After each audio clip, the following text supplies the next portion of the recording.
धी जी जन्मी सी ओनू मार के साह रंगत के हाथ रख के नाले कहना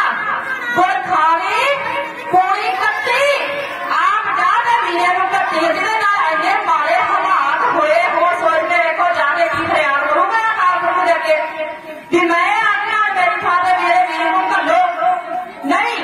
उस वेले हालात सीगे मेरे पास ऐसी साथ होते आए सज्जन खादरे बोले गए साढ़े वाले ढाणी प्रचार कभी आज भी खंड के बुलाने पर